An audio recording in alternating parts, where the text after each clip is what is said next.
زيادة. زين، وقصة الإرهابي بمطار أوكرانيا، ايش رايكم فيني وانا طالع عنكم كل شيء؟ والله انت عارفين احد بالسفريات؟ كله برا الكويت. اي والله. قولوا يلا. هذا واحد عربي طبعا ايه بالمطار قبل لا نركب الطياره قاعد ويانا وصور وزوجته معاه وصور ويحبنا ومرحبا وابيكم. كنتوا مع بعض؟ اي مع بعض. اوكي. احنا رادين من فيلم كان هنا صور في اوكرانيا. اي وشافنا وصور معانا وانا معجب فيكم وانا من الديره الفلانيه ومش عارف ايش وهذا. اوكي يلا، وقعدنا تقريبا يمكن ساعه معه. دخلنا الطياره ولا نشوف صاحبنا نفسه هو يتهاوش مع المضيف. وشويه ولا زوجته تبكي. احمد راح بشوف شو السالفه، كان يقول انا ماني صاعد. انا ما راح اصعد وياكم الطياره، حاشتني فوبيا. اوف.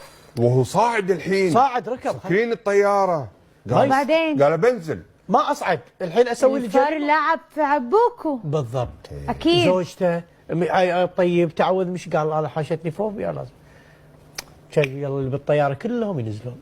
اوف. فالكل قاعد يقول ايش في صاحبكم؟ ايه ايش في صاحبكم؟ ايش في وياكم؟ قاعد ويانا صور صورتين وانا لو اقدر امسحهم. في صاحبكم؟ في واحد ايش في صاحبكم؟ ايش في صاحبنا؟ يبا مو صاحبنا والله، احنا ممثلين. واحده روسيه الله يرحم والديك، ايش في صاحبكم؟ ايوه والديك. بالروسي؟ اي بالروسي.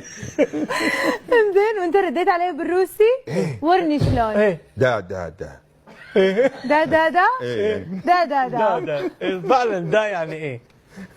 زين، وبعدين بعد التفتيش شنو طلع؟ يعني انا الحين عندي فضول بعرف. الله يعز السامع، دخلوا الكلاب تفتر بالطياره يشوفون في شيء ما في شيء. شنو طلع؟ ما مره كلب قلت له تكفى الله يرحم والديك، تاكد خافي سبحان الله لا يخون. تدري الكلاب الحين ما لهم امان. طقه فره ما في شيء. انزين الكلب قلت له بتطول بتفتش عشان يغمز لي، يعني راح اخلص بسرعه. عارف انك ممثل ها؟ كان ياخذ جوازي ويروح.